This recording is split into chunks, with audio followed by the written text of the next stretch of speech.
app actually asked, I've got a lot of questions to answer, and I promise you I'll answer as many questions as I can while we're going through this webinar. But in the meantime, I'd like to just give a brief overview or a couple of slides as to really how to approach your race fueling. I have got a lot of different athletes on this webinar. Some are going to be doing Ironman, so some are multi-sporters, multidisciplined. I know a lot of you are going towards oceans, maybe some marathons, and then quite a few people obviously going on to comrades. So let's talk about everything. And then if there are any questions, I will answer them. I'll answer the questions that were submitted, and we can also ask some questions in the chat as well, and we can go through those. Okay, I am recording the session. So just so you're aware, the session is being recorded. And then the marketing team will take the recording and they will put it onto our YouTube channel once they've just downloaded it, and it will be made available to all of you. So once that's done, you will know. And so the session is being recorded, just so you're aware. I know some people asked to record it, but we will make the recording available, so there's no need for that. Okay, so let's get started. I'm going to talk a little bit in general about how to approach race fueling. And I think it's actually quite important. I just want to make sure I've got the right presentation up here. I think it's quite important to understand that race fueling differs for a lot of different people. And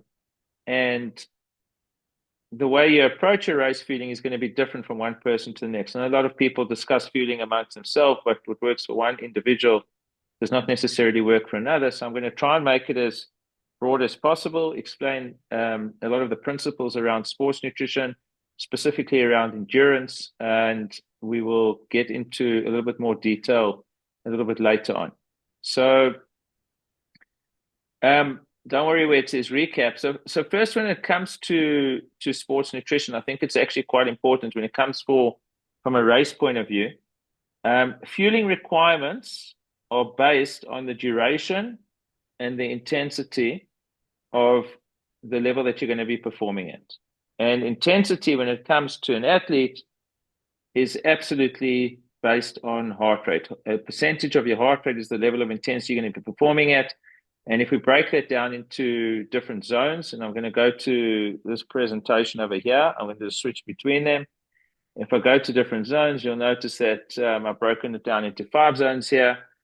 Zone 1, 2, 3, and 4. And under these different zones, which are from 50 to 60% of your maximum heart rate in zone 1, all the way up to 90 to 100% of your maximum heart rate in zone 5, when you're doing any form of exercise in any of these particular zones, you're going to be burning off a combination of fat as a source of fuel, but also glycogen, which are your carbohydrate stores, as a source of fuel.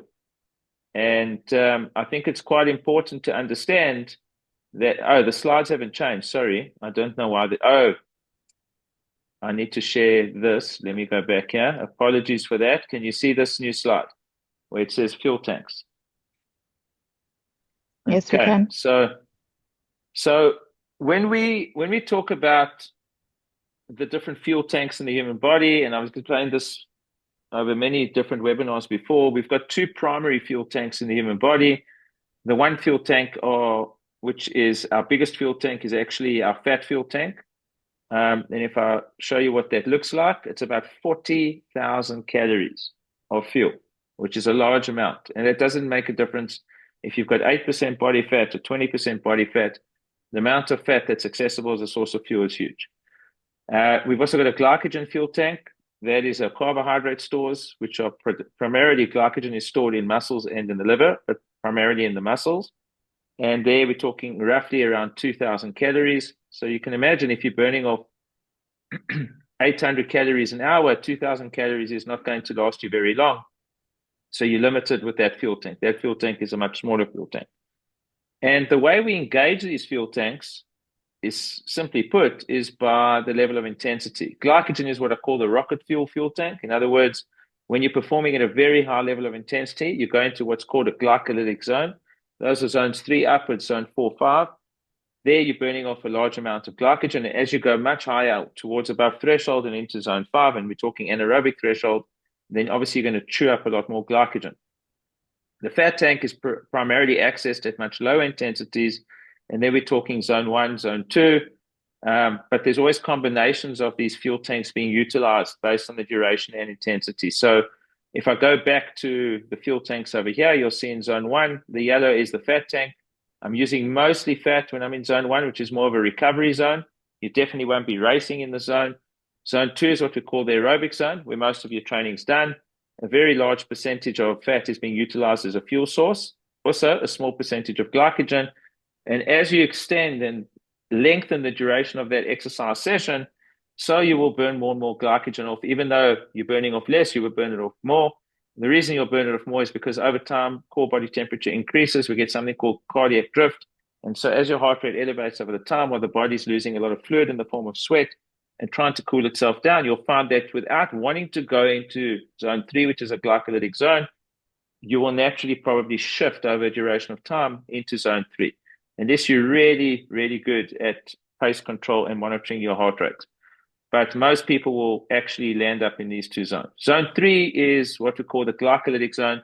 It looks like a bit of a 50-50 split, but it's not. It could be 55-45, 60-40, depending on a person, in favor of the highest percentage being fat. However, we call it a glycolytic zone because once you're in the zone, you are burning a large amount of glycogen off over a period of time. And so this zone and these zones upwards are what I call the zones that you need to be fueling in. Okay.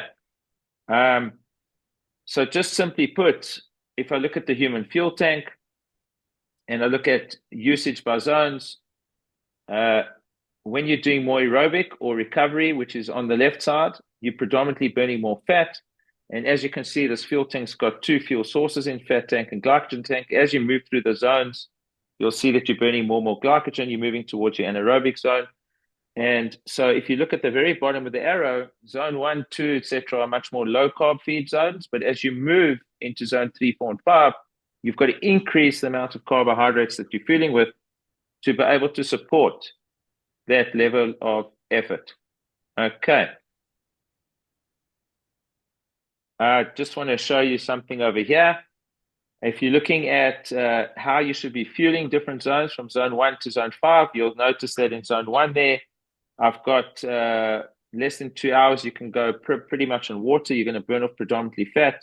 If you go greater than 2 hours, maybe that you want to put in a little bit of carbohydrates because it is quite a long time to be out without consuming anything. When it comes to zone 2, you would want to, you could go on water or electrolytes depending on the heat, the time of day, when your next session is. And you could be going just on water as well. But once you're going greater than 2 hours, low carb.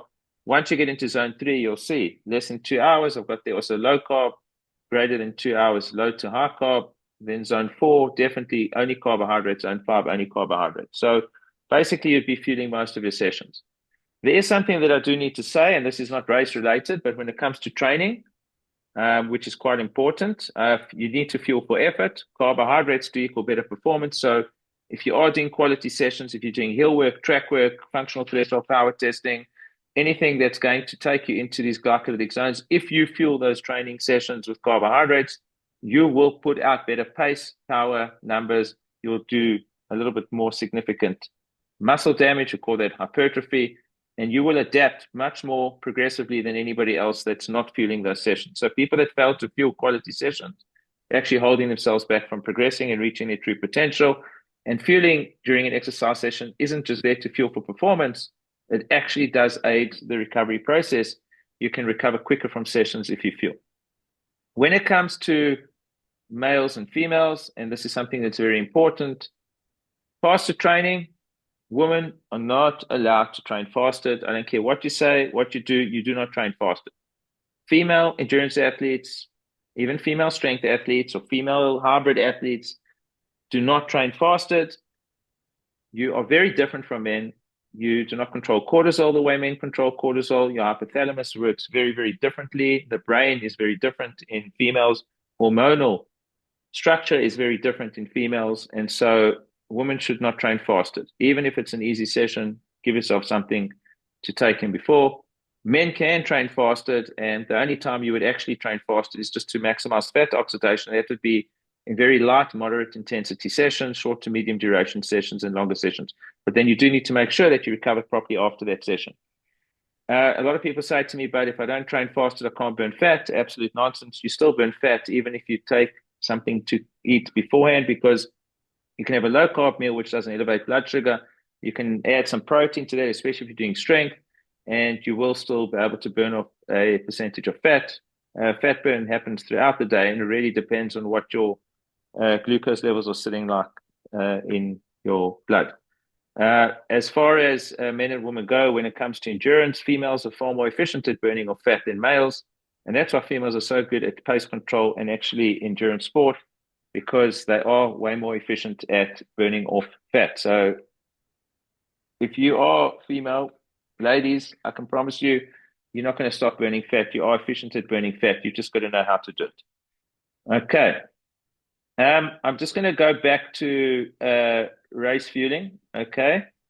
For some of you that have got races going like it's quite far out and you're trying to get into race shape, you've got to be very careful about trying to drop weight for a race. Today, I was with an athlete this morning on a training session, and this athlete told me I need to lose 5 kilograms before I do my race. But his race is not so far out, and so losing 5 kilos would mean a severe calorie deficit. A severe calorie deficit at this moment in time is going to hamper his performance, because he's going to have what we call low energy availability. And that low energy availability is going to hold him back from being able to push out big pace and power numbers as he heads towards his race. And so you should never try and lose weight for a race. If you're in off season, by all means, get into race shape. And then when you start training, you should probably try and stick to a very mild calorie deficit, if not a calorie maintenance phase, and try and support your energy system and recovery, because that is really what is needed. Okay. Okay, let's talk about practical fueling strategies. And this is something that I'm going to go through, and then I'm going to jump to the other presentation again.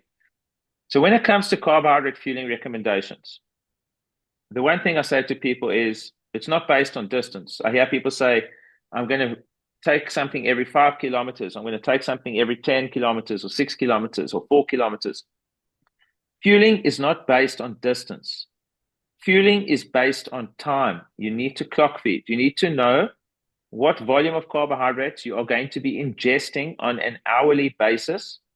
And then you need to know how you're going to break that down within the hour. So if you're going to consume 30, 60, or 90 grams of carbohydrates per an hour, you need to know how that is going to be broken down from the types of carbohydrates that you are going to be consuming.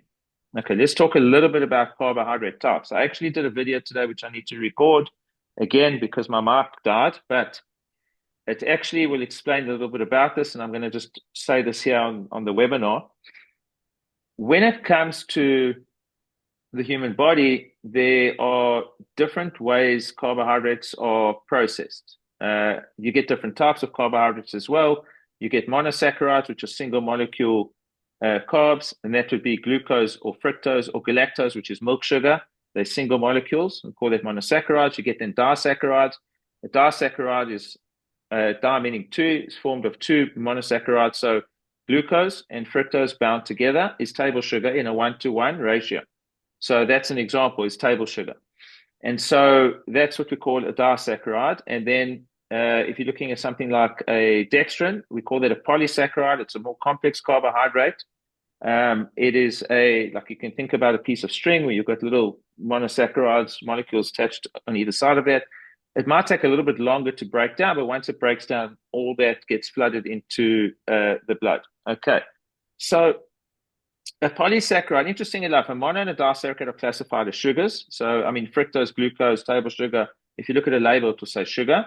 If it is a dextrin, like a multidextrin, it is a polysaccharide, it's a complex carb, it is not classified as a sugar. Does that mean that that is healthy and it's not going to impact your blood sugar? By absolutely no means. When that thing breaks down, it can impact your blood sugar significantly. So I call that a hidden sugar.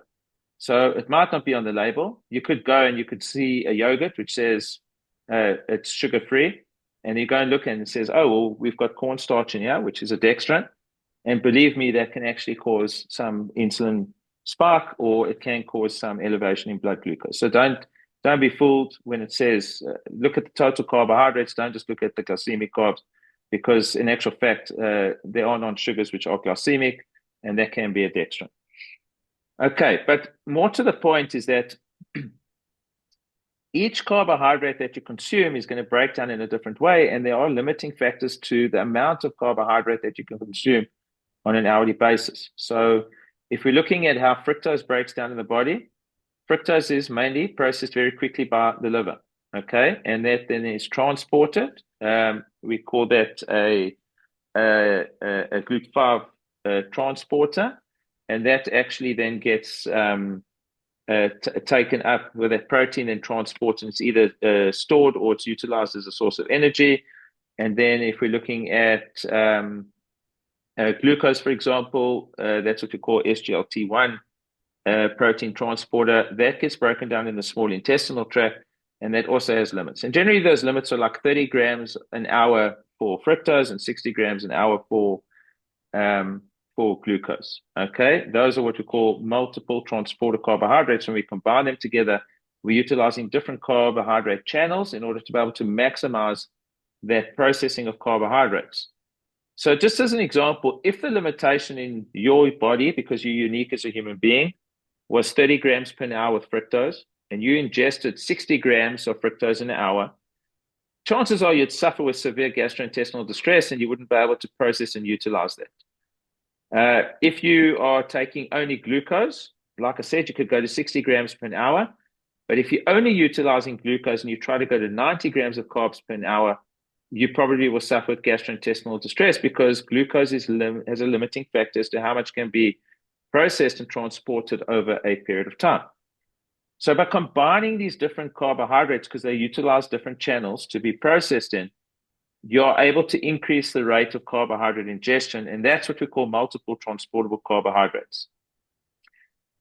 So research was done many years ago where with carbohydrates, they developed what was called the 2-to-1 glucose to fructose ratio. So if the limiting factor with glucose is 60 grams an hour and the limiting factor with fructose is 30 grams an hour, if you maximize 30 grams to 60 grams of glucose, you combine them together, you get 90 grams. And that's why it's 2 glucose to 1 fructose. And that was the 2-to-1 glucose to fructose ratio. In today's times, we've got between now what we call the 0.8 to the 1.1. So a 1 to 0.8 glucose to fructose ratio has been shown to maybe provide a high rate of gastrointestinal comfort, and with also above 90 grams, higher than 90 grams carbohydrate ingestion. However, that means if it is 1 to 0.8, the amount of fructose in there has been increased, obviously, compared to a 2 to 1. And so there is a fair amount of the population that is fructose intolerant, and I've seen this over many years. And so even though they say it provides gastrointestinal comfort with high ingestion rates, you still have a problem that if you're fructose intolerant, it can cause gastrointestinal distress. Okay. So with all the hype of 2 to 1 and 1 to 0.8 and all of that, I'll explain to you how you deal with this, but it really doesn't work always for every single individual because everybody is unique. Okay, I'm going to talk about something else. What is the difference between consuming 90 grams of carbs per hour and 120 grams of carbs per hour? Because now we're seeing people even going on to a high end as to try. I've consumed 115 grams per hour when I've geared for certain races. And I've managed it quite nicely with a specific product, and I'll talk a little bit more about that. But what is the point of consuming 120 grams of carbs as opposed to 90 grams of carbs? And interestingly enough, and I've gone through all the research, and I've even seen the conflict of interest research and all the companies that have tried to do this. The research shows that from a performance perspective, between ingesting 90 grams of carbs per hour and 120 grams of carbs per hour, the performance difference is completely negligible. Even though you're ingesting a higher amount of carbohydrates on an hourly basis, you would expect that when that is oxidized, you're going to spare more glycogen during exercise. But they have failed to show in research studies, in clinical trials, they failed to demonstrate any form of glycogen sparing in the 120 grams versus the 90 grams as far as carbohydrate ingestion rates go, which means that for performance perspective, ingesting 120 or 90, there's no major difference. So when people go for 120, I'm like, there's only one reason why you would do it. The one thing that has been demonstrated with research is that if you do ingest a high amount of carbohydrates on an hourly basis, like 120 grams, what we have seen is in blood chemistry, we've seen lowered inflammatory markers and also lowered CK levels. CK is creatine kinase. We see that is a pointer to muscle damage. And so we've seen low muscle damage, which means that if you ingest a higher rate of amount of carbohydrates during exercise or during a race, you would recover a lot quicker than the person that was ingesting a lower amount.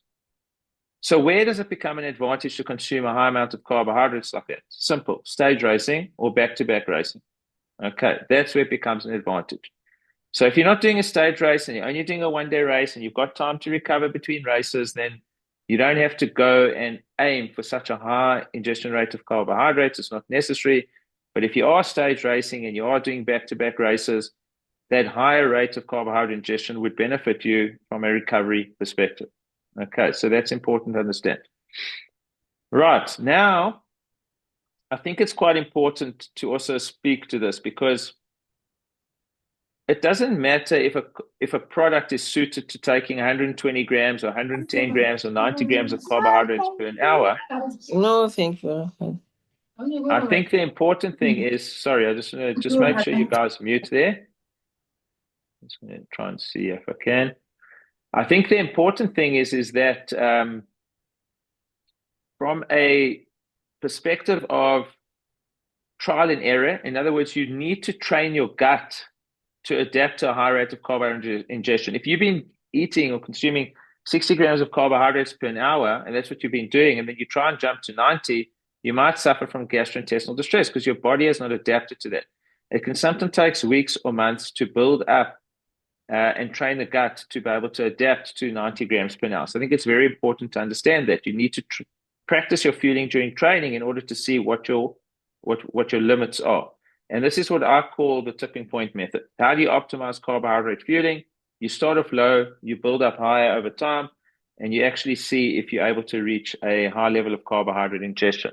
When you hit a tipping point, which is the maximizing energy levels to where you're going to start to develop gastrointestinal distress, you go back to where we were last comfortable, where your stomach is not being irritated. You keep training on that, and then you can try and go a bit higher again and see if you've adapted. If you keep going low and high and you haven't adapted, then you might need to look at the product because the composition of the product that you're utilizing might not be supporting it.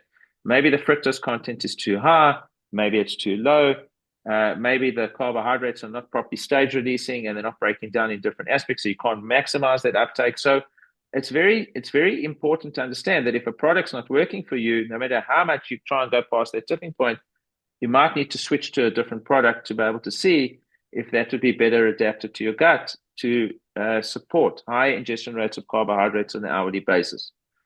Once you get there and you practice over and over and you've trained your gut, then you take that to race day. You don't change. Okay. I think it's quite important to understand as well, what does it mean? And I'm just going to pull up a 32 GR chart here because what does it mean from a product perspective? When it comes to a product, what would support 60, 90, 120 grams of carbs per hour? And manufacturers don't say this. They don't tell you, oh, if you're going to aim for 120 grams of carbs per hour, this is the product you should utilize. And I've actually put into here that you can actually see the only products that are supporting 90 grams or higher per an hour are actually the Race Pro Energy Bar, the Race Pro Gel, and then I've got Race Pro and the Race Drink. Those all support 90 grams or higher of carbohydrates per hour. I've actually got some athletes taking in 150 grams of carbohydrates per hour utilizing the Race Pro gels. That's a crazy amount, but talking about stage racing, mountain bikers, or guys that are stage cyclists. When it comes to the sport snap gels, I think they're limited to around 70 to 80 grams per hour, maybe not for everybody. But I am actually reformulating those, and they will be able to go up to 120 grams per an hour once I've finished reformulating. But you can actually see, based on your carbohydrate ingestion, if you're looking at the 90-gram column, you're already eliminating a lot of products because there's only so many that are available to you. And so sometimes when people try and get to a certain amount of carbohydrates per hour, they're not able to achieve it because it just doesn't support it. Okay. If we look at the 60 gram per an hour column, a lot of people say to me, what's 60 grams per an hour? 60 grams per hour is 3 gels in an hour. Actually, 3 standard gels an hour. So, or one large 40-gram gel and a 20-gram gel, but it's basically standard gels. You're talking like close to 3 an hour. Sports chews, you're eating a whole bar every 30 minutes.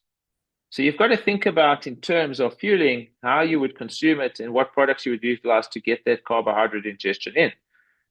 The other thing I need to mention is that you got to think about this in the terms of carry. You got to think about this in the terms of taste and texture. You also got to think about it in terms of, like, when I talk about texture, liquid or solid feed, what is easier for you? What is more conducive to utilizing through the event? Because all of these play a role. I think optimally, and it has been shown, that consuming an energy product every 20 to 30 minutes, I would say not longer, 30 minutes is probably optimal. Consuming a product every 30 minutes at least would be quite optimal in supporting your energy system. Definitely not once every 45 minutes and once an hour. That's crazy. Energy system is like a roller coaster. It goes up and down. You're going to hit too many peaks, and then you're going to hit too many troughs, and you're going to feel a big low in your energy. You're going to fatigue. You really need to try and stabilize it by feeding it a little bit more frequently. And that's why I like what I call let's call it the 20 to 40 minute sort of V, but we try and hit it in that 30-minute window. Okay. I'm just going to share this quickly. I'm going to this slide. This over here. Okay, sorry. Okay, I've gone back to this other presentation now.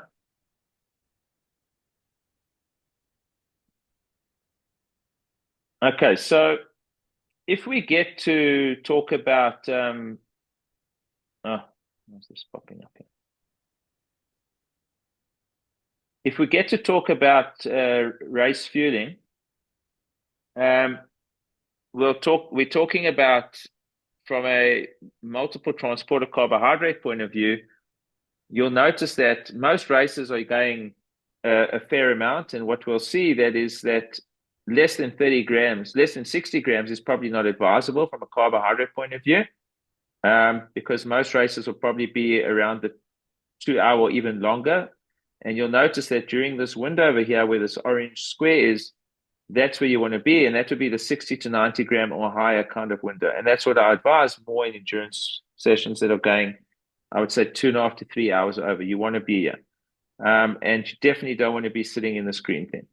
That's more for training, very low intensity, maybe aerobic longer distance. But when you want to try and fuel for a race, you need to be sitting on the upper end over here. Okay. All right. So with carbohydrates, I think the most important thing to recommend is you've got to enjoy it. You've got to enjoy the taste. You've got to enjoy the texture. You've got to enjoy the flavor. You've got to try it and test it. If it works for you, stick with it. If it doesn't work, it's not working, maybe you need to change. But I think it's very important to find something that works for you, that enables you to get as much energy in as possible, and that it's convenient to carry and utilize on the day. Okay, next thing, protein as a fuel source. Can protein be used as a fuel source? I mentioned, obviously, we've got glycogen, we've got fat. So your carbohydrate stores, and then you've got fat as a source of fuel. Can protein be utilized as a fuel source if you ingest it? Yes, it can. Protein can be broken down at certain rates, probably around between 8 and 12 grams on an hourly basis. I would probably go on the lower end because you don't want to overstress the digestive system. So I think 7 to 8 grams per an hour would be fantastic. It does get broken down and utilized as a fuel substrate. The amazing thing about protein is it does keep you feeling a little bit fuller for longer. It does also stabilize that blood sugar, and it also can prevent the onset of the gluconeogenic symptoms. So gluconeogenesis is where your fuel sources are dropping over an extended period of exercise duration. then the body starts to cannibalize its own muscle protein and utilize that as a fuel substrate. You don't want that to happen. You want to prevent it. And so we have seen that protein ingestion during exercise is very beneficial. It works extremely well. There has been some research done on it, and it's not there to help from a performance point of view, but it's definitely there to help from an energy system point of view. Okay. We'll go into a little bit more detail. I think when it comes to the week before, let's see what this is doing. When it comes to the week before race day, I think it's quite important. Once you've gone into the taper period, it's quite important that you focus quite carefully on your eating. You want to make sure that I don't know what's happening there, how that writing is coming on the screen. Sorry, guys. Let me just see if I can pull this to the top here.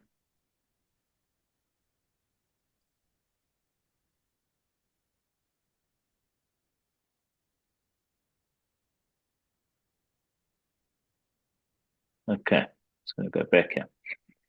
So I think the week before the race, it's quite important. You want to keep it clean. Avoid alcohol. Alcohol does dehydrate you. It does prevent recovery. It's not conducive to good sleep. And I think it's quite important to understand that it definitely isn't worth doing. When it comes to overeating, there's no point in overeating and going massive and carb loading, etc. Most people just gain weight, and then if you have to run or ride or do a race on that kind of amount of excessive weight, if you think about it in terms of performance, it is going to hamper you. So I think it's actually quite important to try and limit the amount of food that you're eating to a maintenance calorie intake.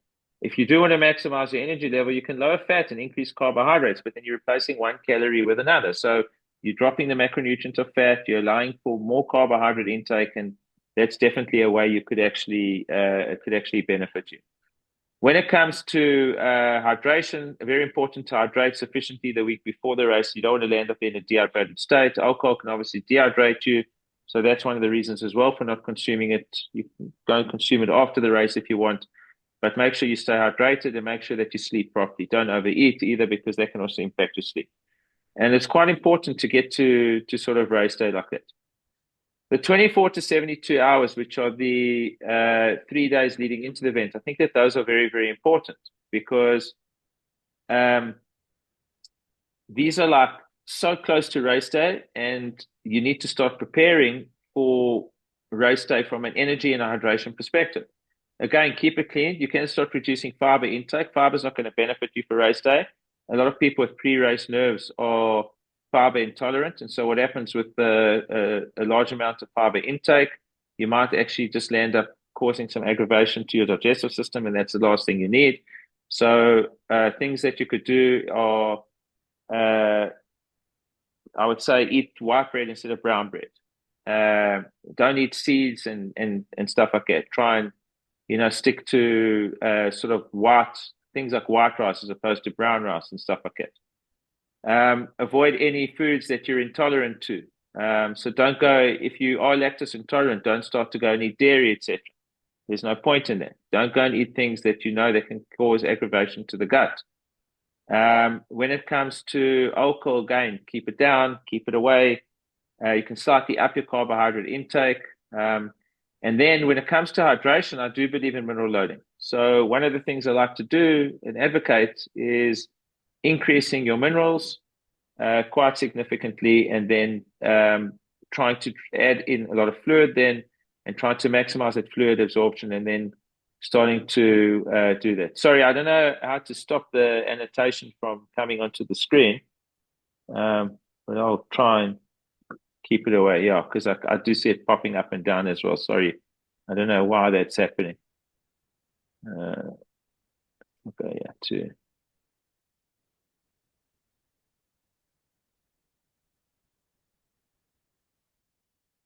Okay, maybe that would work. I'm not sure. We can try. All right.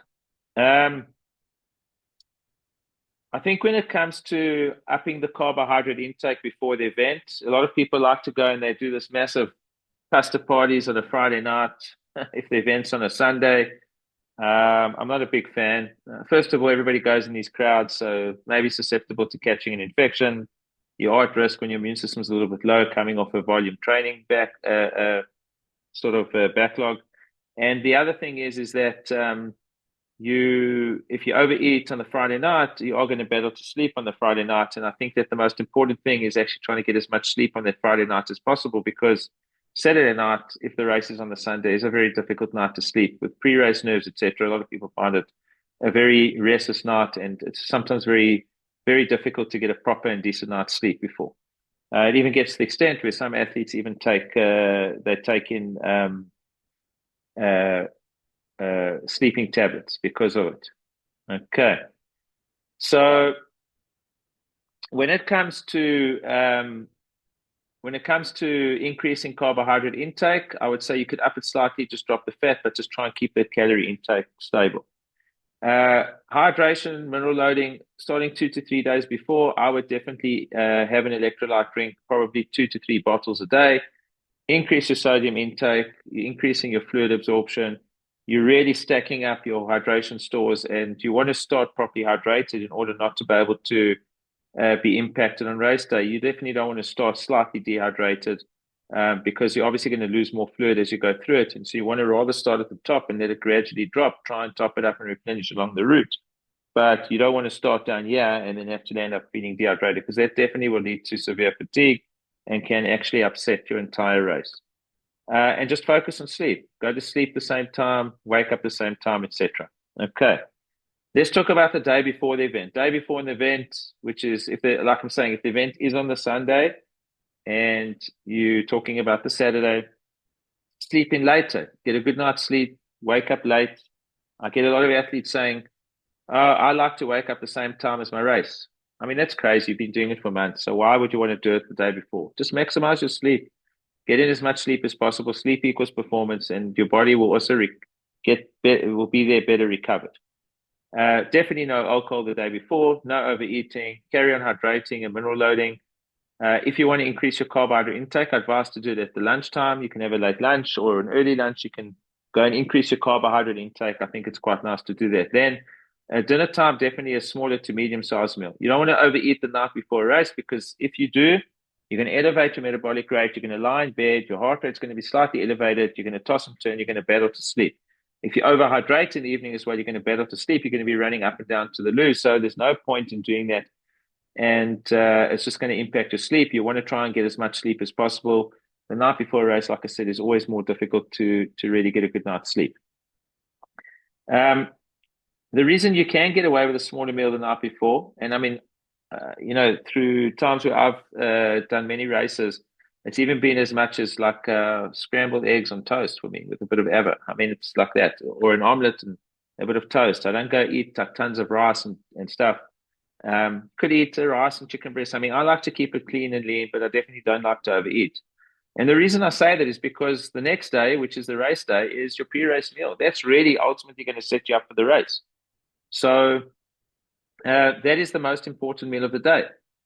That's going to top up your energy system, and that's going to set up your energy system for what's about to come on race day. You cannot skip a pre-race meal. Never go to a race without feeling properly. That needs to be eaten at least 2.5 to 3 hours before the start of a race. And it should be low in fiber, high in carbohydrates, maybe a nominal amount of protein, and low in fat. When people say to me, "Oh, but you need fat, you need fat," nonsense. Fat cannot be broken down and utilized efficiently as a source of fuel. Yes, you've got fat in your body that's going to be utilized as a fuel source, but you can't go and eat fat and expect it to be broken down and utilized. It's not going to happen. Okay, you can get very specific fats that can be done, but they're terrible and they can cause gut aggravation. Pre-race hydration, make sure you also hydrate before. Don't overload your bladder. Some people have got weak bladders, and if you drink too much fluid, you're going to be running up and down to a portaloo before the start, which might not be nice.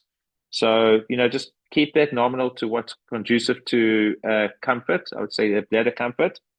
And then talking a little bit about caffeine. Caffeine does play a role in lowering the rate of perceived effort. It does also free up a lot of what we call FFAs, or free fatty acids.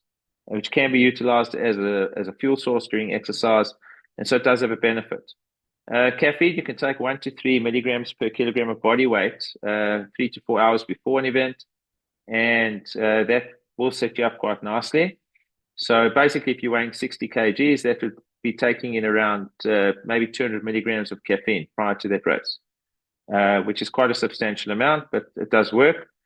We'll talk about caffeine ingestion during the race. It's very different taking it before and then having it during. Okay. Then you're going to your race, and then obviously, before race start, I think it's quite important to talk about the race specifics as well, and I'll get into that now. So just when it comes to the rules of engagement for actual race fueling, I think it's quite important. You've got to practice in training what you're going to utilize on race day. Don't take a chance and don't guess it, because I get a lot of people coming to me at expos the day before a race or 2 days before a race saying, okay, I'm doing 2 Oceans, I'm doing Comrades, or I'm doing Ironman.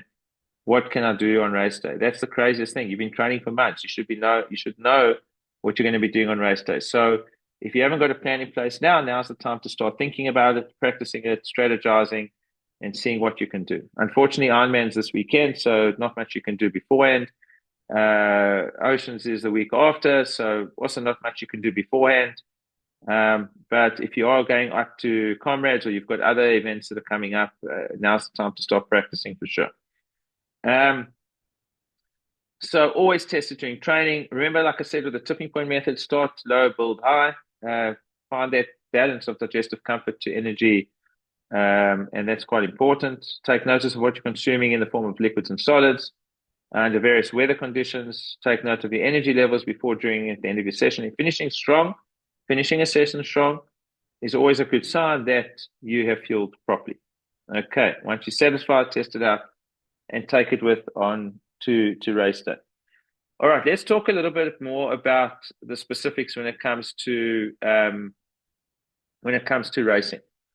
So, and a lot of these questions came up, and I think it would be important to answer them, one at a time. And if there are any questions, I think it would also be important to ask them in the chat as well. So, if anybody wants to ask in the chat, I'm actually going to put on here as well. I'm just going to put as well, there's an email address, there's a coach@32gr.com. So if you think of a question at a later stage, you're welcome to email. I do get dozens of questions there, so it does take me time to respond. And we've also got an AI, which I'm skilling up more and more and more, which also answers quite a bit of questions. So somebody asked earlier, when do I start fueling for my race? And that's very important. So I spoke about pre-training meal.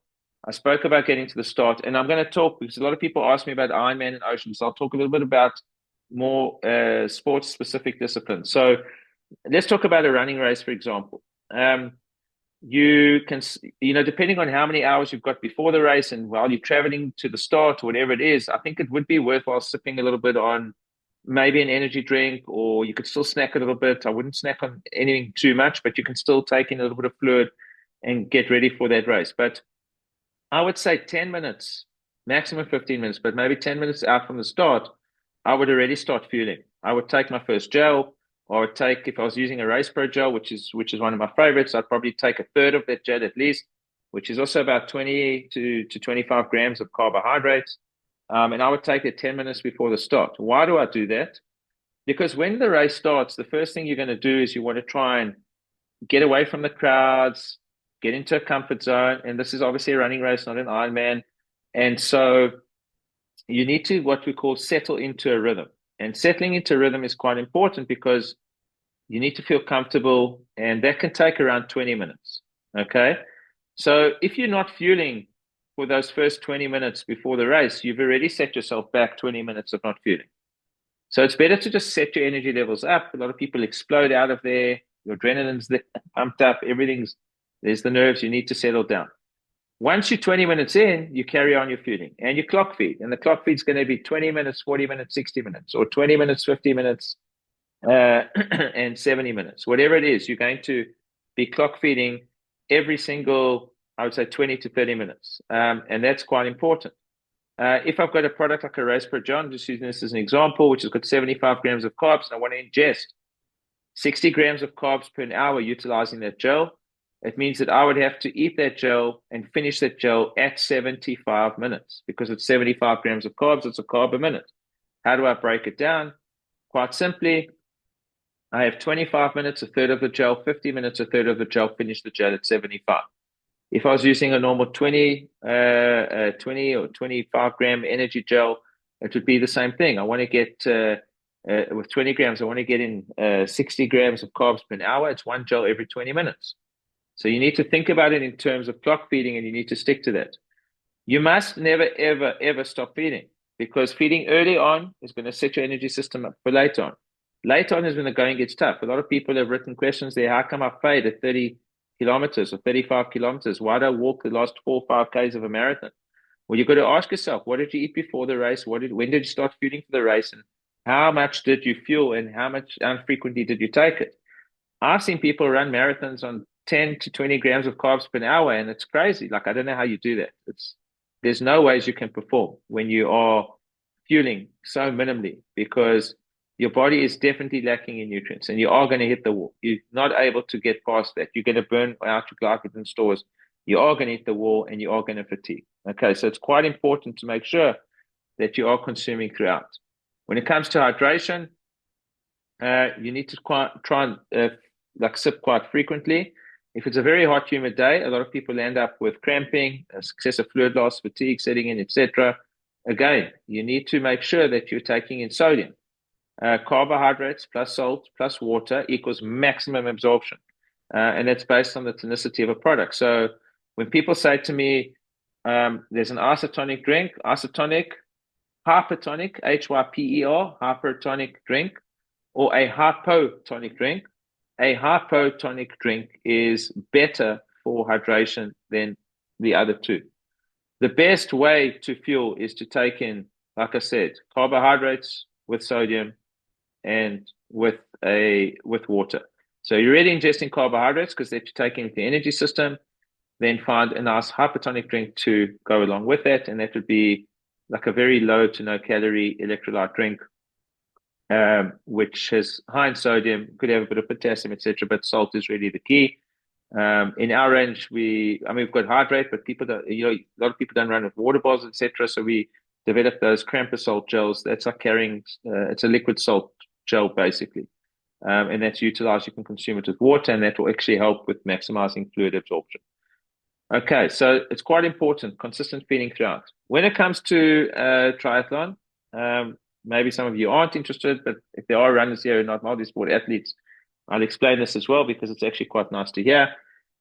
Obviously, it starts with a swim. So with Ironman, the way it is set up is you've got a transition zone. You've got called T1, T2, transition 1 and 2, and that's transitioning between the different sports disciplines. So you're going from swimming to cycling to running. So you've got access to fuel in that transition zone.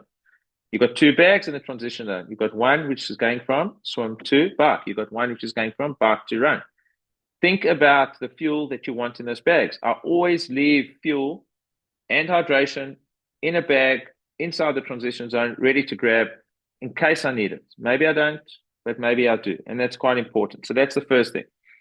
The second thing is that pre-swim, it's very difficult to do much during a swim. You can't feed during the swim. You're swimming, and that could be for some people in an Ironman 50 minutes. But for most people, it's over an hour. And for most people, I'd say it's probably between 65 and 90 minutes, I would say, on average, maybe some even longer. That is a very, very long time to be exercising and not fueling. So you really do need to top up before the start of that race. And that would mean taking in a nice amount of carbohydrates, I would say probably in the half an hour leading in. It doesn't have to be a huge amount, but you should get in some carbohydrates leading into that swim. And I would consume it probably up to 10 minutes before the start, maybe even take some caffeine before the start. And then obviously now you left your vices. Your body is buoyant, so you've got to be very careful because the digestive system is very sensitive with buoyancy. And so, it can also impact you as well. So make sure that whatever you're consuming is very easily digestible carbs and there's nothing heavy in it. You don't want to be adding fat in there. You don't want to be eating fiber in there, and a very little amount of protein would be okay. But basically very easily digestible carbohydrates. You come out of the water after the swim, first thing you do into transition zone. Because there's been such a gap now between eating, what's the first thing you do in the transition zone? Don't rush out of there. Take on fluid, take on nutrition. Take it on immediately in the transition zone.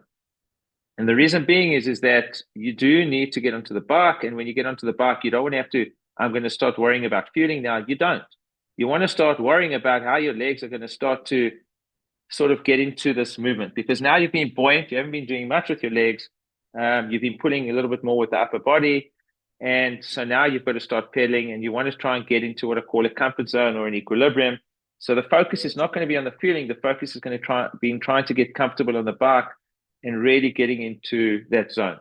So the best thing to do is to take on nutrition in T1, and that could be taking on a large amount of energy drink or a gel or whatever it is. I prefer liquid feed when I go in, because obviously you've also lost fluid during the swim. You definitely sweat during the swim as well. You get onto the bike, you start to ride, but now you've got to start to clock feed. So 20 minutes into the bike, you start the feed, and you keep feeding all the time. The bike is your kitchen. You consistently feed throughout that ride. Doesn't matter whether you're riding 5 hours or 7 hours, doesn't matter. You keep consistently feeding throughout that ride. Make sure you're getting in that exact amount of carbohydrates on an hourly basis, because you need to set yourself up for the run. Be very wary of what you're consuming in the form of fluid to keep yourself hydrated as well as energy. When you come off the bike and back into T2, maybe you didn't feed enough before you came into T2. You've got nutrition in T2. So now before you go into the run, you can take on some fluids and you can take on some nutrition if you want. And maybe it's worthwhile, because maybe your plan is, I'm only going to stop at the first water table, which is maybe 2.5 Ks in or 2 Ks in. I don't know how far spaced apart the water tables are, but maybe if you are going to utilize them and take on nutrition there, I prefer just carrying all my nutrition with me on the race. It's much easier. I practice what I do, I train with it, and then I take it to race day. And so, you've got to know what your hourly carbohydrate intake is going to be on the run, and then you've got to stick to it like clockwork, whatever that's going to be. And then you can obviously utilize the water tables en route for hydration if you need to be. If you're relying on them for energy because you're using a similar kind of an energy product, well, that's also okay. But generally, I just say, and please don't go and utilize a product on the route of any course if you haven't tried it in training. Because I know so many athletes that have tried and they've really trained with one product all the time. They go to a race and they're like, oh, what's the harm? I'll take this product off this table. And then they land up with severe gastrointestinal discomfort, because the products are very different from one to the next. Not all products are the same. And so from a composition point of view, maybe you think they're the same, but maybe they're not. Maybe there's a sweetener in there that's not very agreeable with your digestive system. Maybe there's a flavor, maybe there's a color, maybe there's something in there that's not agreeable. Maybe the carbohydrate composition is not conducive to what you've been training with. So whatever you're going to be doing on race day, stick to it. Whatever you've done in training, stick to it and take it with you to race day. Okay. I'm just going to look through a few of the questions here. Let me have a look here. What about the use of a pre-workout? Is it advisable to use in an endurance event that is over 2 hours? I'm not sure which pre-workout you're talking about, because there are a large amount of pre-workouts. The pre-workouts generally have caffeine in. That is definitely a benefit. If a pre-workout's got citrulline malate in, it's a benefit if you've dosed on it for 7 days, and that would be about maybe 6 to 8 grams a day for 7 days prior to the event. That would benefit you from pushing a power and pace much higher later on. If it's beta-alanine, it's not going to impact you unless you have been training on it for at least 4 to 8 weeks, because that's when the actual major benefit comes in. So you've got to be training on it. So I would say that in most pre-workouts, caffeine is really the biggest benefit, of all from a pre-workout perspective. I might have missed this, but how much water per hour in a long race like Ironman? You didn't miss it. I actually don't think I spoke about it. It's a good question. Okay, so let's talk about hydration. Hydration is basically very different from one individual to the next. Some people sweat more, some people sweat less. Obviously, the greater your surface area, in other words, the bigger you are, the heavier you are, the taller you are, the more fluid you're going to probably lose in the form of sweat during an exercise session. And so there you would need to try and work out what your fluid loss is during an exercise session. What I do is I don't rely on laboratory sweat tests. I don't think they're 100% accurate because it's in a controlled environment. What I do is I train in different kinds of environments. If I know that I'm doing a race, which is in the hot summer, and the race starts at a certain time and the temperatures are here, I do not get up at 4:30 in the morning and go train if it's going to be cool. I will do a lot of sessions later on in the day, or I would train later so that I can acclimate to those weather conditions. I want to see what my body does under similar temperatures so that I know what my fluid loss is.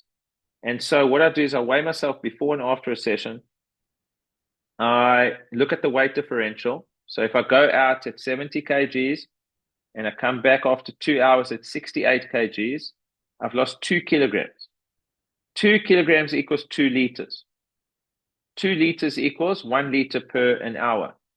1 liter per an hour to stay properly hydrated, you try and replenish up to about 80% of that. You can't replenish 100% of it. It's not possible, but maybe 80% of that, which means I'd be needing to consume 800 mils per an hour.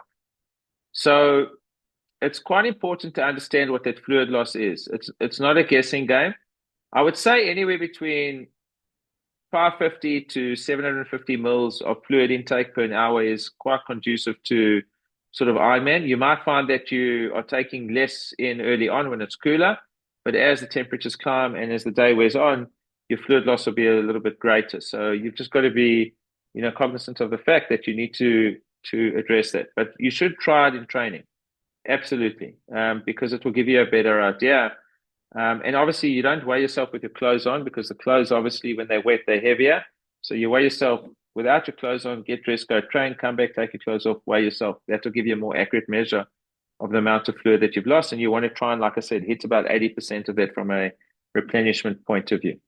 Okay, so the boom is what was spoken about from a pre-workout. So Boom has got beta-alanine, citrulline, malate. It's got beetroot in. Beetroot can obviously is great for a pre-workout. Look, there are benefits to utilizing it because of the caffeine, because of the beetroot, which acts as a vasodilator, and it does help free up a little bit of nitric oxide, etc. So that's fine. But unless you've been training on it regularly to benefit from the citrulline, malate, and the beta-alanine, I would say that those aren't going to benefit you as much, but the rest of the drink wouldn't. There's nothing wrong with taking it prior to an event. How often to take a cramp salt and caffeine gel? Should they be spaced from? I don't know what Pro-Gel intake is, but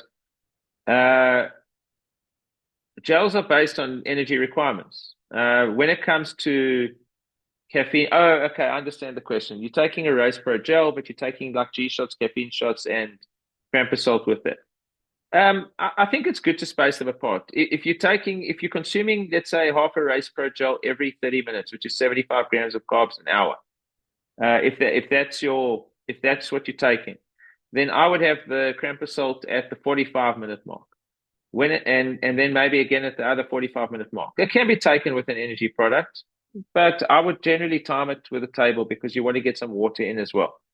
When it comes to caffeine, this is very important. I haven't spoken about this. Ingesting caffeine during an event. Caffeine has a peak concentration levels it reaches peak concentration levels in 60 minutes. Because it reaches peak concentration levels in 60 minutes, if you take a caffeine shot and it reaches those peak concentration levels, it's going to start the downer. And when it goes down, if you don't have a caffeine shot again, you're in trouble. You're going to feel that down. You're going to feel this like, whoa, okay, now I'm feeling flat. And it's not a nice feeling. You don't want to have this roller coaster. So once you start taking a caffeine shot, you've got to keep taking a caffeine shot. So if you've got one caffeine shot, make sure you're an hour out from the finish line. 2 caffeine shots, 2 hours out. 3 caffeine shots, 3 hours out. You want to be taking a caffeine shot in under an hour so that as it hits peak concentration levels, you're topping up with caffeine, and you're not letting yourself hit the downer. So when it comes to caffeine during an event, there is a benefit. Best is to train with it and test it during training. I love caffeine. I actually take a caffeine shot every 30 minutes when I'm racing. I did an Ironman yeah, it was a challenge draft in Germany in 2016. I went 9 hours 50, so I think I took about 10. I must have taken on the bike, yeah, 10 caffeine shots on the bike, and I think I took maybe another six on the run. I took about 16 caffeine shots that day, just so you know, because it's got a benefit. But that's because once it started, that's a start. Carry on. I wanted like 120 milligrams per hour. People say it's going to dehydrate. It won't dehydrate you. Just keep drinking fluid, keep hydrating. It definitely won't dehydrate you. Okay, let me talk. Let me bring up some other questions that to ask because maybe there would be an interest. So I spoke about the difference between products. Somebody asked that. I'm running my first ever trail race. Need nutrition advice. Always use 30. I hope this was good nutrition advice. If possible, 70.3 fueling. 70.3 fueling is very similar to what I spoke about for Ironman fueling. There's no difference. I would actually do exactly the same. How to avoid hitting the wall from a 30-kilometer point of view from a marathon? Exactly what I said. Feed early on, keep feeding throughout, keep clock feeding. Where does electrolytes fit in? Electrolytes fit in, like I said, sodium's the most important. When you sweat, you lose water. Sweat's actually hypertonic in actual fact. More water lost than minerals, but you do lose minerals. So the idea is to replenish. And there needs to be a bit of a balance. So if you want just a simple explanation on hydration, there is a video on my Instagram channel. You can actually, there's the Instagram at Wolff Mark. You can go and follow me. I did a nice video on hydration explaining the differences. But in simple terms, when it comes to hydration, when you ingest water, it doesn't get absorbed. Remember, cell walls are permeable and they're non-permeable. In other words, fluid can pass backwards and forwards through them, but under certain criteria. And that's generally based on sort of pressure. Okay, so what happens is when you drink water, it will sit. How do you get the water out the cell wall? Well, on this side is more a mix of like salt and water in the blood. And on this side in the cell, it's just water. So how do you get it out? You add salt to it, add a bit of carbs to it. It sort of changes those sort of pressure levels and you get a pull through. So if it's a hypertonic solution, you get a pull through. If it's an isotonic solution, you get an energy and you get hydration pull through. If it's hypertonic, it's very concentrated. It will be more concentrated.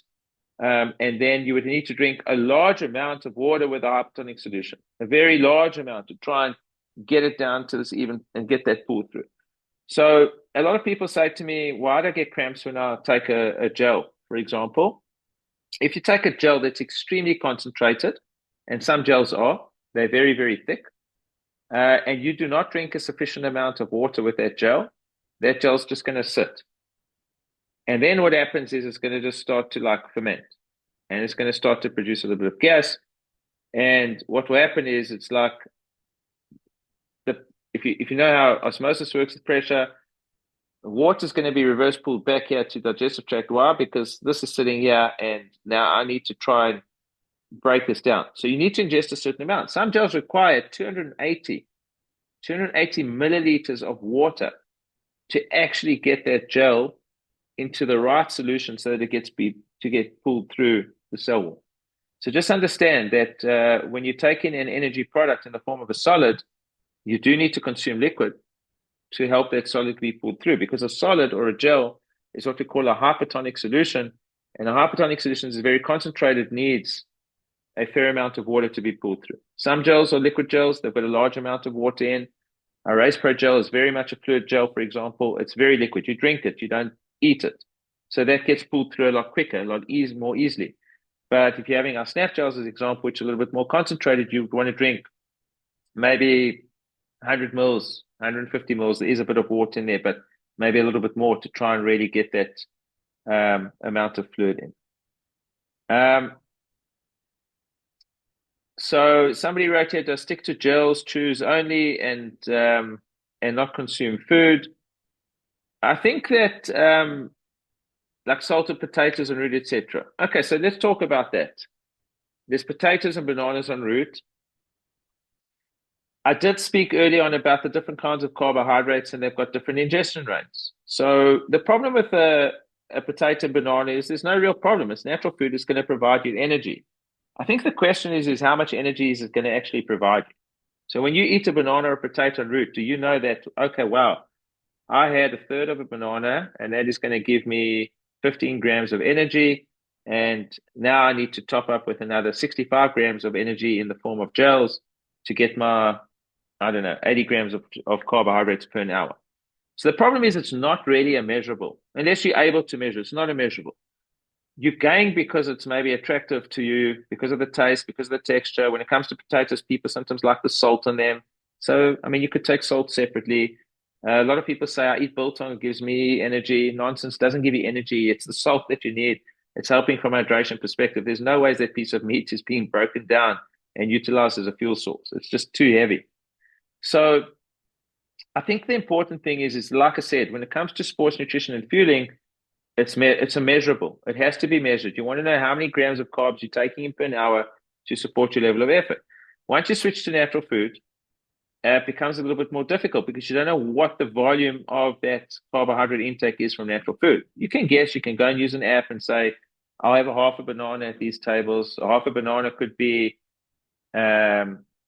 maybe 40, 50 calories, maybe less, depending if it's small or large. 40, 50 calories in energy terms is probably around 10 to 12 grams of carbohydrates.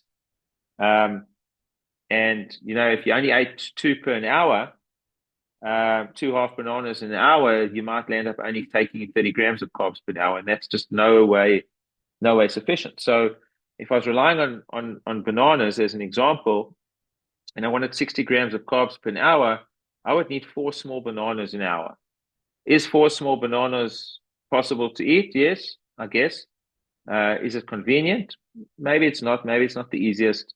So I just stick to things that work, which means it's a measurable, it's simple, it's easy to get in.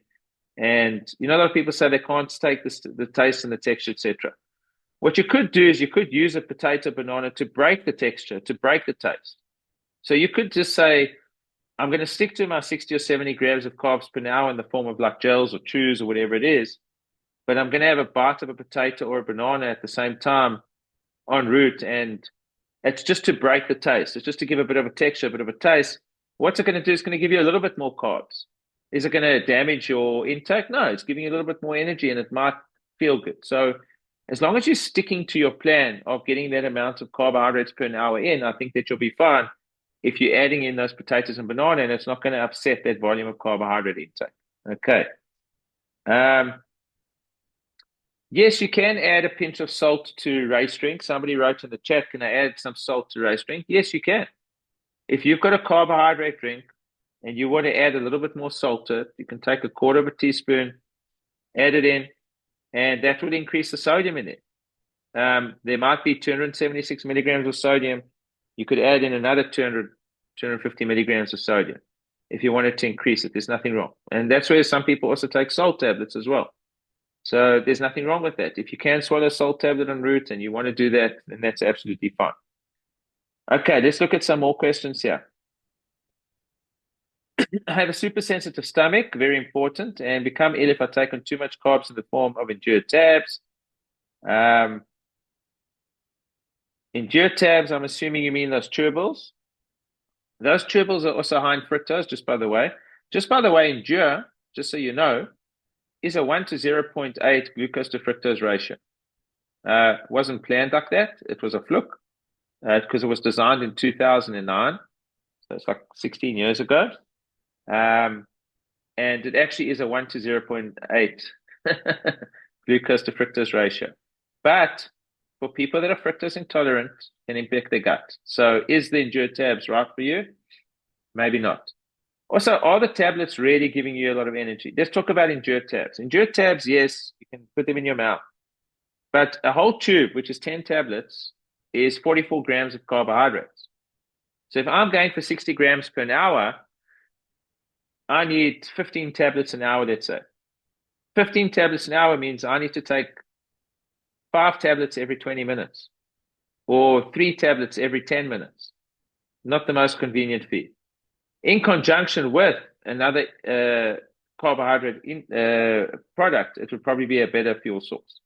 But I would say that they should be utilized for training runs, not for racing.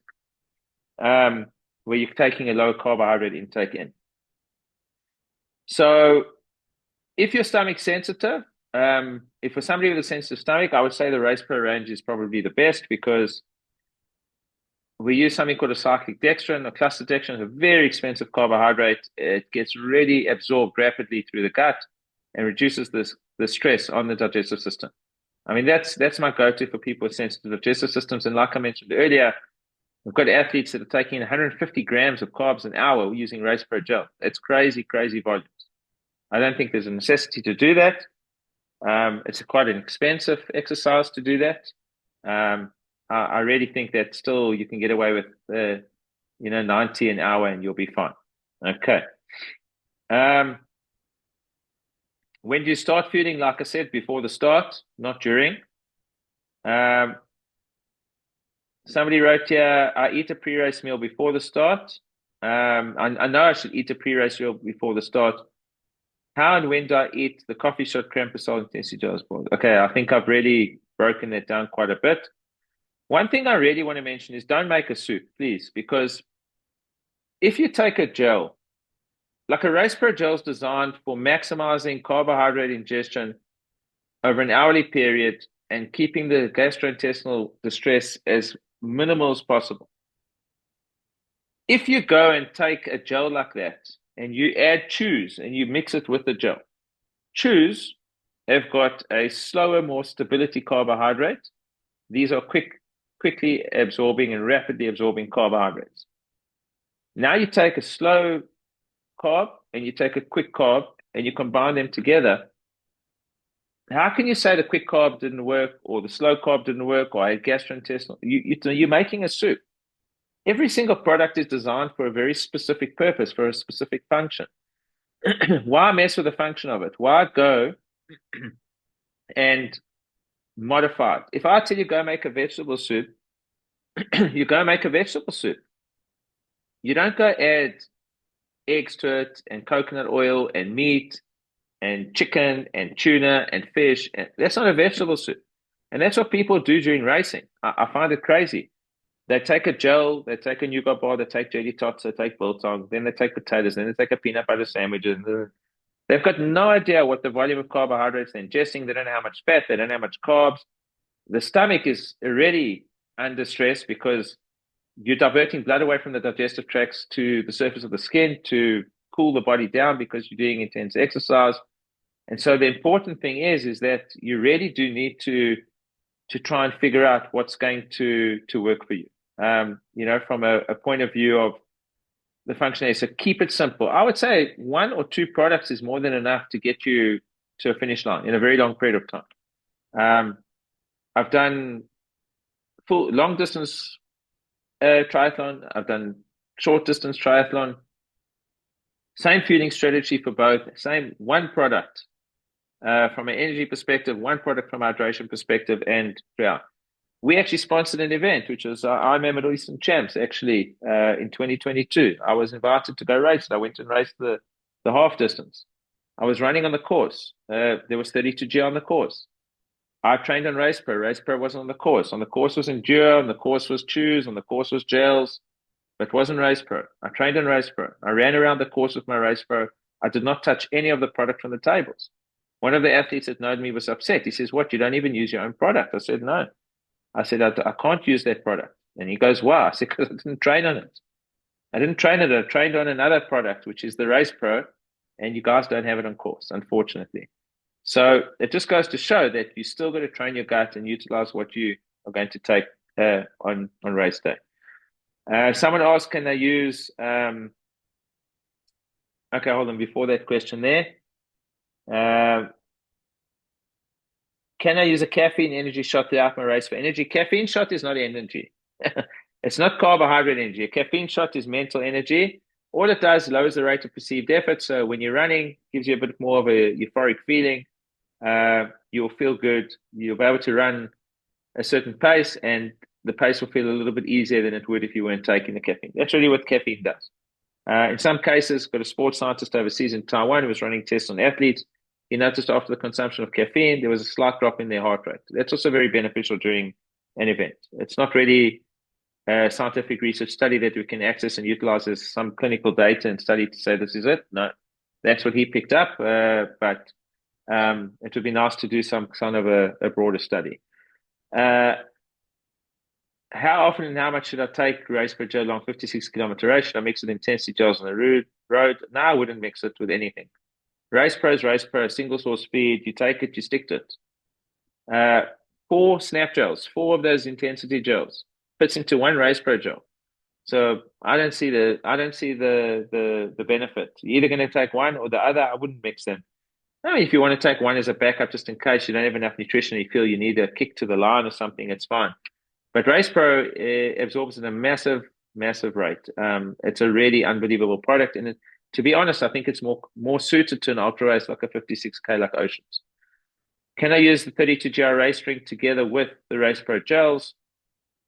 I don't see a necessity to do that, unless you just like fruit and you like cappuccino, like orange and cappuccino or vanilla orange or whatever it is.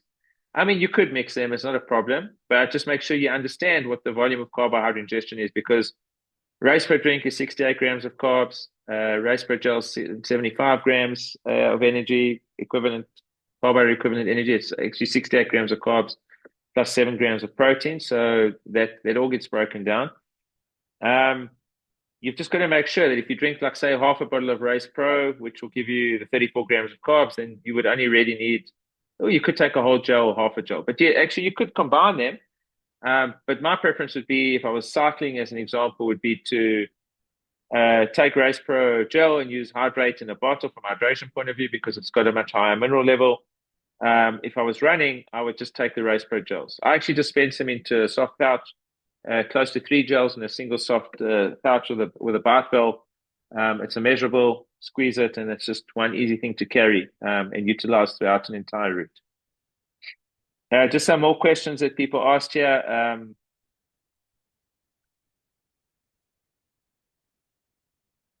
What happens when you feel like you can't eat and your stomach has given up for the day? And this is somebody that's doing Ironman. I think that, look, when your stomach's given up, usually that's a sign of, so where it becomes very difficult to ingest food, and I'm talking more solid food sources or high carbohydrate intake, is when you've been excessive fluid loss, where it's very hot, it's very humid, you've lost a lot of fluid, and obviously taking on fluid and drinking is going to be your preference.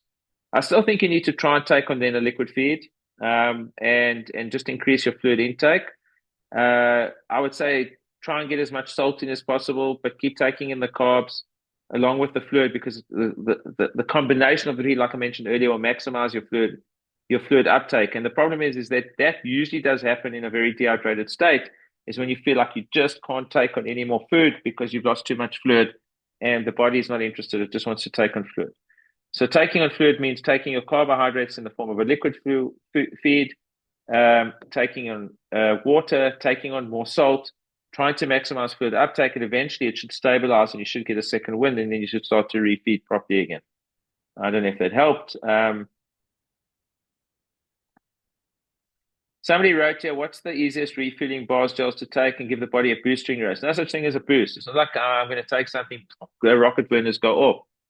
When you start a race, you start with your boosters at top level. This is what happens.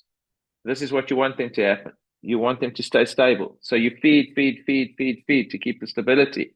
But you're not going to get this like explosion where you feel rockets taking off. What you want to feel is stable. What you want to feel is no drops in energy. Stability is what's going to get you to the finish line with a smile on your face.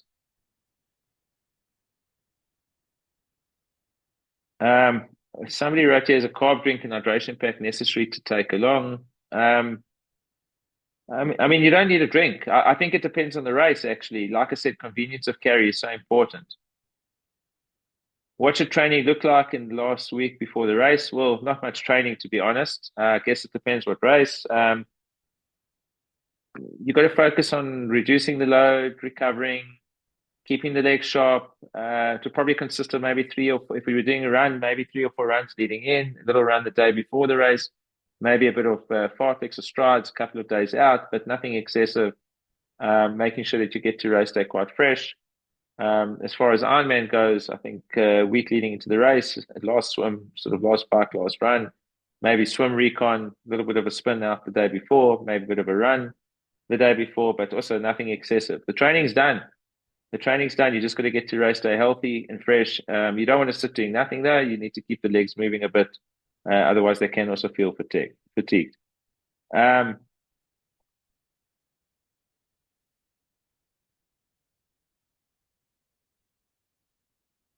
so somebody said, can you recommend a product that's useful to improve your workload and why? Um, a product's not really there to improve your workload. A product's there to support the effort. In other words, the load that you're putting out. If you're going at a very high intensity, you might need a high carbohydrate feed. And so it's really the volume of carbs that's going to support the workload. And that's what I mentioned earlier. If it's very low intensity, less carb feed, high intensity, high carb feed, very high intensity, even a higher carb feed. And if it's high intensity over a longer period of time, then a high carb feed. So it's really about the volume of carbohydrates. And I've mentioned already, I think the kind of products that would fit into that category. How to fuel for an ultra marathon. I think I've gone through that enough. How often must you fuel? Clock feeding, like I mentioned. Starting before, stick to the clock. Don't go with distance markers. How do you know the fueling ideal for you personally? The best fueling for you personally is the one that works during training. I'll give you an idea. When I went to race the Ironman Middle Eastern Champs, I actually wanted to try and get a slot to Worlds, which I actually did get. I got a podium in my category. I spent from March through to November. It's March, April, May, June, July, August, September, October, November. 10 months. I spent training my gut and practicing my fueling. I did time trials, I did tests, I did everything I could possibly do, and I fed exactly like I was going to feed on race day. And I did it over and over and over and over again. That's how you practice your fueling for a race. It is so, so important. You don't ever try and make it a guessing game on race day.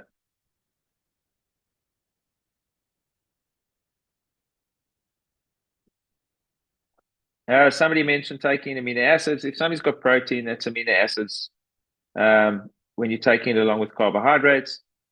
Um, how many carbs should a lady consume? 66 kilos consumed per hour for an ultra marathon. Minimum 60 grams per hour and high if you can go there. I think when it comes to actual fueling on race day, there's not much of a differentiation between males and females. Obviously, just again, it's based on digestive comfort, sensitivity, taste, texture, and the volume of carbohydrates that you can ingest on an hourly basis.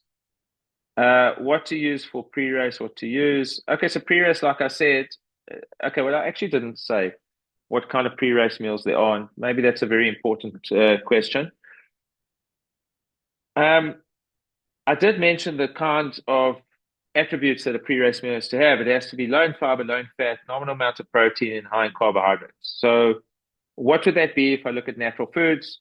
Could be oatmeal. Okay, I would go with a highly processed oats, not like a thick rolled oats. You want to keep the fiber down as much as possible. Some athletes I know blend their oats to get rid of the fiber. They make an oat flour. Then you could add some honey, a little bit of peanut butter if you wanted. So really from a protein source, tiny bit of fat maybe to stabilize. You don't need it. You can add a bit of protein powder in there, and then you can have some banana, mix it up, and you can have it. You could soak it overnight if you want to make it easier. So overnight soaked oats. What I used to give athletes was pre-cooked. Overcooked white rice. We used to make like a risotto, like a Greek dessert. You take white rice, take a bit of protein powder, mix it in there, a bit of cinnamon mixed in there, maybe some berries and some banana, mix it in there, and eat it. And add some honey if you want, or syrup, or maple syrup, whatever it is. And then we've got a product called pre-race meal. It's like a risotto, but it's in a tub. It actually is pre-cooked white rice flour, pre-cooked maize flour, so different kinds of carbohydrates that break down at different rates. One more complex, one simple. A little bit of protein, very low fiber, no fat, and really that actually works extremely well. That's actually my go-to for pre-training and for pre-racing. Um, Somebody said, yeah, what to use for pre-race, which I'll explain, 10, 20, 30, 40 kilometers until you finish. Like I said, never measure distance for food. I mean, if I get to 10 Ks in 40 minutes and you get to 10 Ks in 50 minutes, that's a big, long time to wait for a feed. It's too long for me, 40 minutes. So I would rather feed every 5 kilometers as opposed to every 10 kilometers. I would feed at the 20-minute mark, at the 6K mark, which would be, maybe between 20, maybe around 25 minutes or so. So that would be a better feed. Use clock feeding, don't use distance feeding.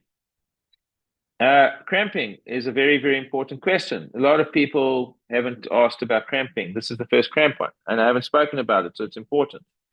What brings on cramping? It's never 100% sure. Sometimes undertrained or underconditioned muscles can trigger cramping. I think that's a very important thing to take note of.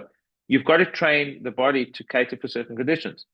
If you only run flat because you live in Botswana and you never do hills, you're in trouble. Because if you run a race that's got hills, your muscles haven't adapted to that. So you need to practice hills. So if we've got a hilly race, make sure you condition the hills. Do strength work. Lots of strength work, especially for comrades, especially for oceans. I mean, leg strength, functional strength, plyometrics, whatever you can, that really does help. If you condition the muscles, you can avoid cramping a little bit more. But cramping can be also brought on by fluid loss. So what happens when you cramp? Prevention is better than cure. If you increase your sodium intake and you're fueling properly, taking in enough carbohydrates and salt and fluid, you should also be able to prevent the onset of cramping. If you do cramp, however, you need to stop trying to run through the cramp. You need to walk it off. You need to take on salt. You need to take on fluid. You need to take on some carbohydrates, ingest it, walk it off. It's not going to hurt you if you walk it off for 2 or 3 minutes, because to be quite honest, if you try and run, it's going to hurt you. Let those nutrients get pulled through. Let them keep getting through. Once it's settled, try and run again, but keep taking on the nutrition. It will make a big difference. How does cramp assault impact from a anti-cramping gel point of view? Cramp assault's a multifaceted gel in that it does provide nutrients to prevent the onset of cramping, which is obviously a little bit of carbs and sodium, and that's exactly what you need when you take it with water to prevent cramping. But it also has a capsicum anim trigger in, which can trigger a neuromuscular function. We call it a neuromuscular trigger, and sometimes that can stop the cramps. But it doesn't mean that they're going to stop permanently, and it's also not a foolproof system, because the cramps might have been triggered by something which you have to actually deal with and manage. So maybe it can reduce or take away the cramps, but you need to keep taking on fluid. You need to keep taking it. I once cramped severely due to a medication. I was out. I had cramp assault. I took a cramp, disappeared. 5 minutes, 10 minutes later, came back. Took another cramp assault, it disappeared, came back. Eventually, I was taking like 2 or 3 cramp assaults every 15 minutes, and I realized that I was just very dehydrated. I needed to take on a large amount of fluid with those gels before I settled, and it took about 30 to 40 minutes before it settled properly. So you just got to be wary of that. My tummy acts up during a run, even after taking Imodium. Firstly, I wouldn't take Imodium because it actually blocks the gut, and then you limit rate of absorption if you're taking in nutrients. You really are putting yourself on the back foot. Runner's trots, as we call it, come from a variety of things. Generally, we need to look firstly at the kind of food that you're ingesting on a day-to-day basis. If you are taking in a high fiber, you might be fiber intolerant, or you might be taking in foods that you're intolerant to. And I think it's actually very, very important to try and take in foods that actually agree with you. You need to try and test it in training before going to a race, because if you're not getting it right in training, it's definitely not going to come right in racing.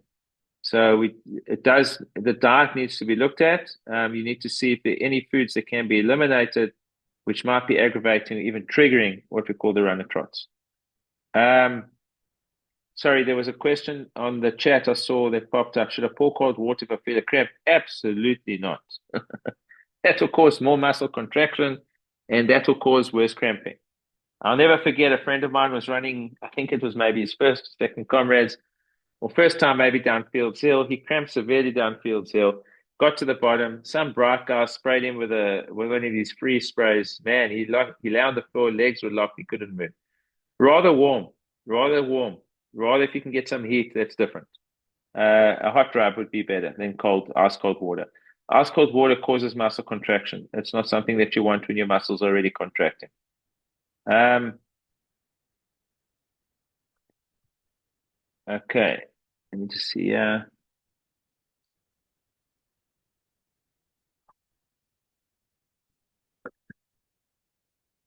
Okay, so somebody's written here. I know that I said that you should train your gut to handle carb load. However, I just realized I haven't been taking in sufficient carbs during my training runs. I'm doing 2 oceans next weekend. What do I do? I think you should try this weekend. You might have a short run, maybe 80 or 90 minutes. Try and see what it feels like to take in more than what you were taking during training. You could test it. You might be very comfortable because maybe your tipping point is actually quite high. So I don't know what you've been ingesting, but if it, let's say, was 30 grams an hour, up it to 50, up it to 50 and see what it feels like.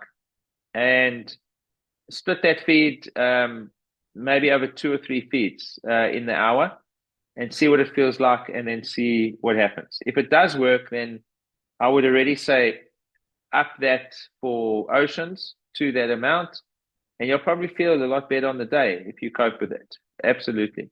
I don't think if you get up to 60 grams, it's going to really hurt your gut. I think most people they manage between 50 and 60. But if you're going to go 60 to 70 or 70 and beyond, that's where you really do need to train the gut properly.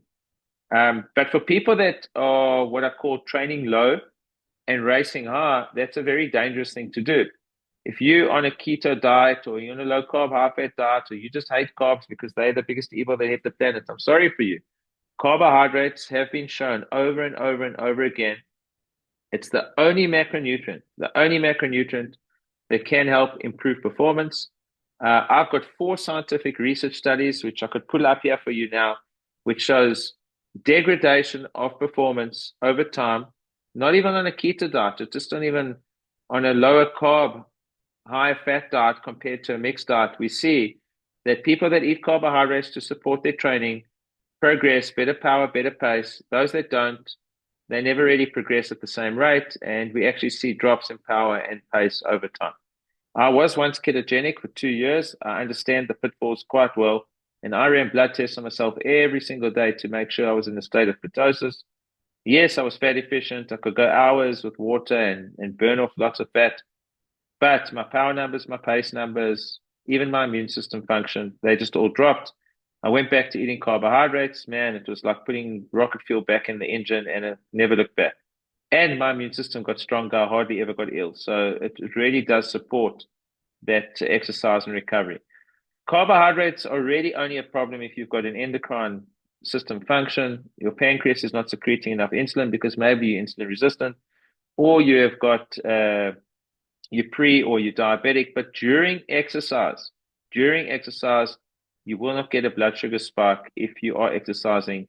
Your muscles will take up that glucose and your muscles will utilize it as a source of energy. Okay. Um, What's the secret to finishing a race strong? I often fade in the last 5 kilometers. Well, firstly, it might not be nutrition related. It could be pace related.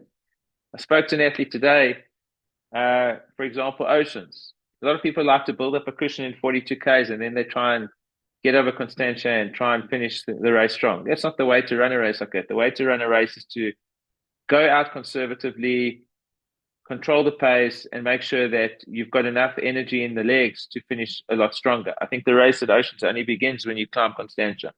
It only starts at actually the 42 mark. But when it comes to fueling, like I said, if you start early on and you clock feed throughout and it supports the level of efforts, then absolutely you'll definitely have better legs towards the end of a race. And that's quite important.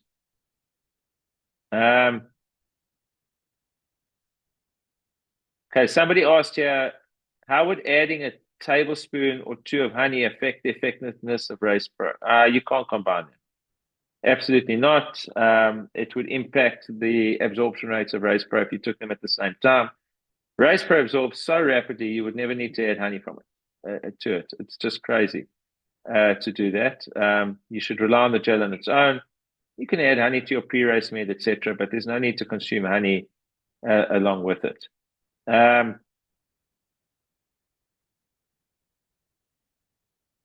It definitely will impact the effectiveness of Race Pro. You're adding another carbohydrate to the mix, and it will affect it. I don't know if you're utilizing the gel or the drink, in actual fact, the powder drink.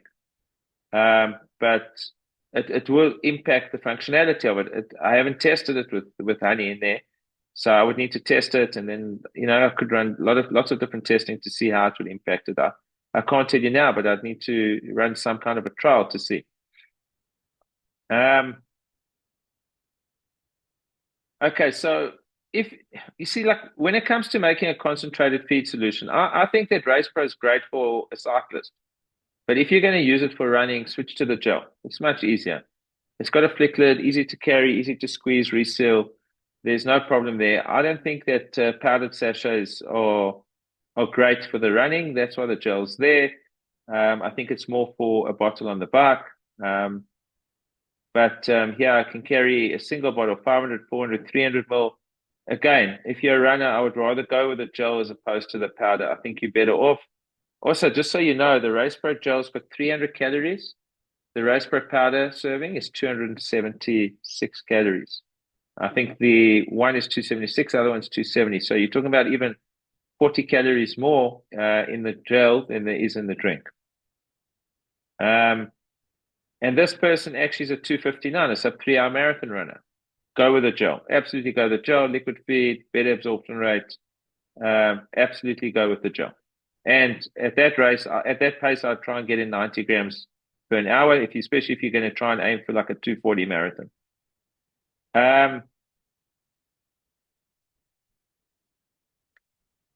Sure, fueling strategies for somebody that's had bariatric surgery, very, very detailed. I'd need to understand a little bit more about food intolerances and food tolerances because it does vary from person to person. Everybody's microbiome is slightly different, and so certain things require a little bit more of a sensitive approach. I would definitely go with the liquid feed. Yeah, I'd probably go with something with a dextrin in. Gets absorbed up in the upper bowel, probably a little bit better. I'd say a Race Pro gel is probably better than going with a snap gel because it would be much more highly absorbed and more stage release. It'd probably be a lot easier on the digestive system as well. But I would rather I'd deal with something like that individually on a case by case basis. I don't think there's a stock standard answer there.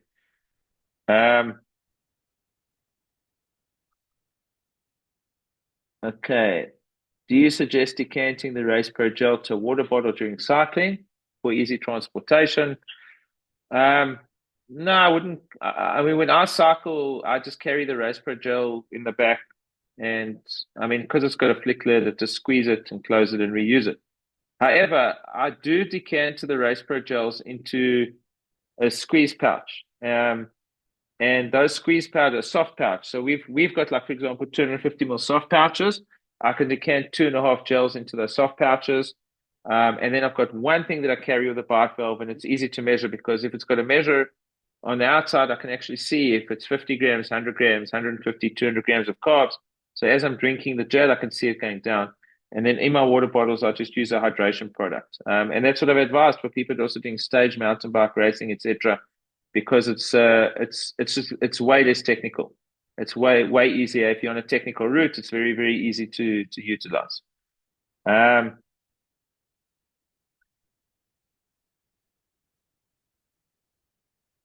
If you've trained with the powder, you can definitely race with the gel.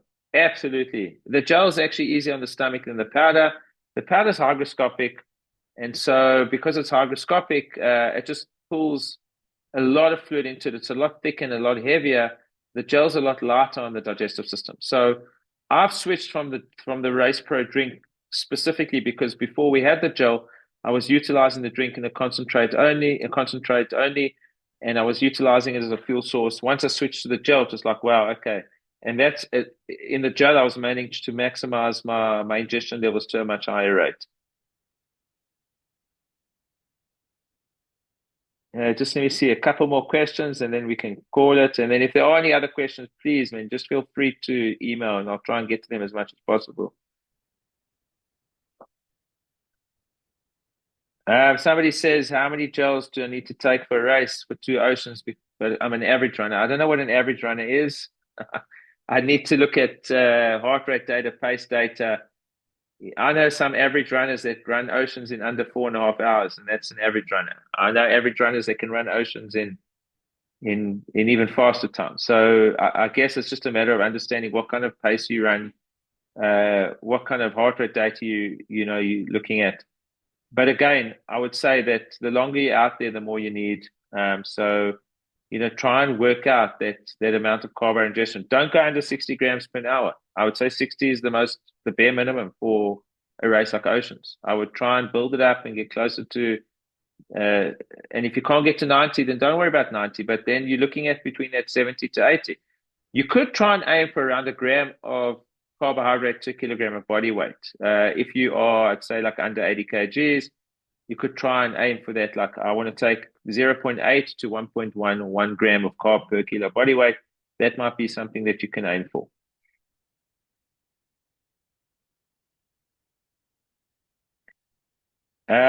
Yes, there's a massive difference between the sports gel and the race pro gel. Sports gel is mainly like a glucose gel, a little bit of fructose.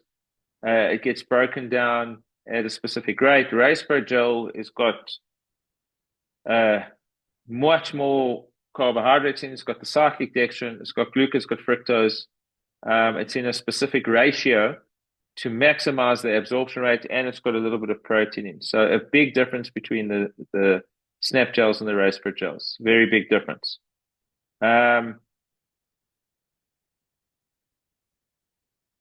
Effectiveness of race pro, ultra marathon, that's my go-to for ultras. Absolutely. It was designed for ultras. I designed it. I designed it on Comrades Route. I stood there for 13 years trying to design this gel. I first started off with powders. We moved into the race pro eventually because we realized that the composition of the protein to the carbohydrates, there was a very unique amount. At first, a lot of the athletes were utilizing our Recover, which was a high amount of protein, but we needed a high amount of carb and a low amount of protein. And we found the right formula that they'd be able to utilize to keep their intestinal levels at a very, very comfortable level without aggravating, without triggering GI distress. And over and above that, we also calculated how the carbohydrates would break down for them. So it was actually designed around the ultra runner specifically. My personal opinion is if it works for Comrades Marathon, then it's going to work for any other race because that is really a grueling ultra, especially also because it's on the road, high impact, hills, hot, and I mean, a lot of elite athletes running at very stellar paces as well. Flavor fatigue, how do I combat it? That's a nice question. Mix the flavors, change them up. When you finish with one flavor, move to the next. When you finish with another, move to the next. And obviously, if you've taken on something that's flavoring, that's getting to you from a flavor perspective and it's getting monotonous, try and drink some water en route, even have a little bit of salty water en route, and that will sometimes take that flavor away. So the only way I've dealt with it, I mix up the flavors.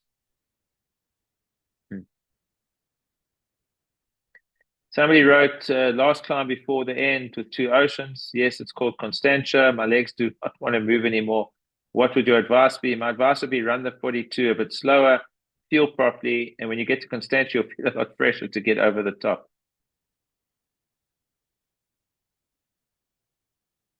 Okay, somebody wrote here, how would I approach fooding if I have a very sensitive stomach? I've got an extremely sensitive stomach. I actually come from a family of severe IBS disorders. I've got family members with Crohn's disease. I've got family members with IBS, proctitis, you name it. I had my mucus diverticulum removed when I was 12 years old. So how do we deal with it? And I've got a very sensitive digestive system. You deal with it by training your gut. You deal with it by taking on a product, keeping it simple, finding what that tipping point is and building it up slowly over time, like I showed you every week, trying to increase gradually. When it doesn't work, you go back, keep building up. That's the best way to approach trying to develop a feeding strategy.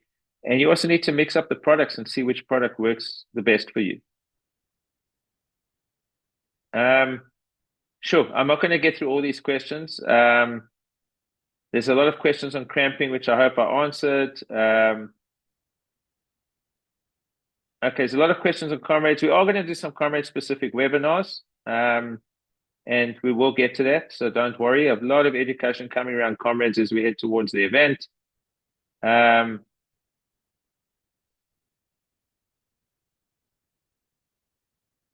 Someone wrote, cramp assault doesn't work for me, so could my cramping not be fueling related? So look, like I said before, cramping can be under-conditioned muscles. It can definitely be fueling related, can be hydration related. Remember, it's not some miracle snap gel. It works very effectively, but it works well in conjunction with a really decent hydration and fueling strategy, and that's quite important. Okay, I'm going to answer a few more questions just on the chat here.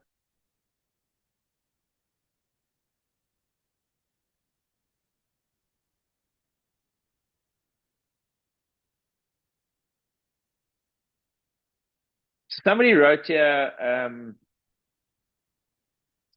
after a hard cycle race, I found that I feel a bit sick, almost like I was shaking or maybe overexerted myself. Yeah, look, overexertion is a problem if you haven't fueled sufficiently, because that can definitely trigger very low blood sugar. That can give you the shakes. Low blood sugar can give you the shakes. If you ingested carbohydrates afterwards and really took the liquid carb in, would it stabilize you? Maybe. So maybe you're underfueling during the race. That's the one thing. The other thing is maybe you're losing an excessive amount of fluid. I can tell you one thing though, excessive fluid loss can lead to nausea, severe nausea, and really irritation, and you feel terribly sick after doing an event. I've experienced it firsthand. I've seen many athletes experience it. It's not a pleasant feeling. But again, underhydrating and not hydrating sufficiently can also lead to that. So maybe that could be the issue. I would play with both. I would try it and test it.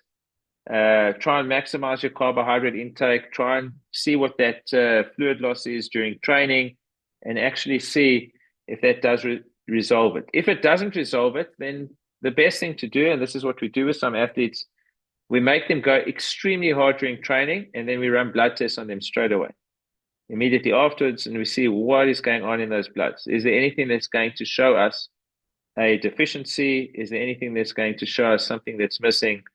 Is there something impacting blood pressure, for example? You don't know. Are you lacking a mineral? Could be something that's triggering it. If you also want to make sure if you're healthy from a racing perspective, my advice is preventative health always. Get a blood panel run. Check all the markers, metabolic health markers, do a full blood count, check your cardiovascular risk, check your organs are functioning. You can check liver function, check kidney function, check all these levels. Depending on your age, there's different batches of blood you can run. And I think it's quite important to run the bloods and make sure that everything is actually what I use a traffic light system. Everything's green. If it's orange, it needs to go back to green. If it's red, maybe you shouldn't be doing the race until that issue is actually fixed. But prevention is always better than cure. Don't think because you exercise, you can never have an issue.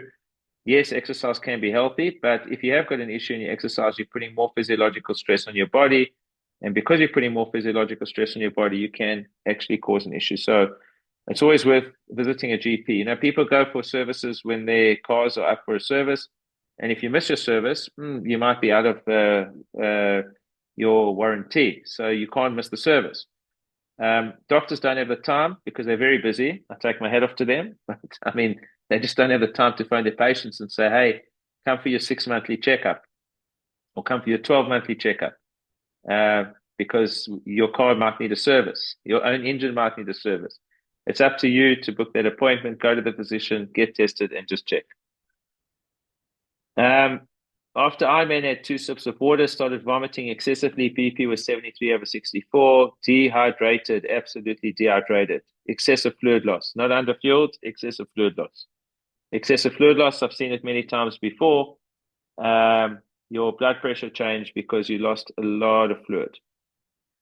Yep, you would need to have taken more carbohydrates, definitely a lot more salt and a lot more fluid in order to prevent that. I've got a friend who could jump into this. He lives overseas, but he could jump into this and explain. I was at the finish line of an Ironman and I saw shaking and throwing up, and he couldn't eat anything in actual fact or drink anything. and it boiled down in the end to definitely excessive fluid loss, not enough sodium intake, and that's what it was. But the level was a lot higher than what was expected, and so that was the shock. Yes, you can make a hydrate concentrate. Somebody asked, absolutely. I actually, when I'm training in hot conditions, throw 1.5 tablets in a bottle. We have got a new product coming down the line. I'll just hint on it, but you won't have to make a hydrate concentrate in a bottle. So stay tuned for that. It is going to be coming soon. Just trying to see if there's anything else I missed. Okay, guys, I think that's it. Thank you very much. I'm going to put a stop to it here because I think that I could talk for days. There's a lot of questions. I am going to be doing a lot of webinars leading into Comrades, doing a lot of educational seminars leading into Comrades. For those of you that are doing it, some might be doing half Ironman in Durban, so that timing is also really good. We'll be setting up quite a few. If there are any questions, please just feel free to drop them into that coach@32gr.com. It will come to me. I just get a lot of questions and I try and answer them on a first in, first out basis. You can also follow me on Instagram. I do post a lot of educationals there as well. Trying to do more and more. It's not so easy with the time limitation that I have, but and if there is a specific educational video or something that you want, send it to me. I'm always happy to look at the ideas and do some recordings and put them out there. So thank you very much for joining. You will all be notified. I think your emails were taken up in the marketing department. You will be notified. Oh, and a big benefit, everybody that was on this webinar, I've been told is going to get a nice bundle pack offer. These bundle packs are quite amazing. So stay tuned for that. I think an email will go out. It will be a nice big bundle pack at a massively reduced cost. And so thanks for attending. And that the marketing manager said I needed to mention that. Okay, so thank you all. I'm going to end it there. And I hope you have a rest of a really good week. Continue to have a good week. Okay, all the best and cheers.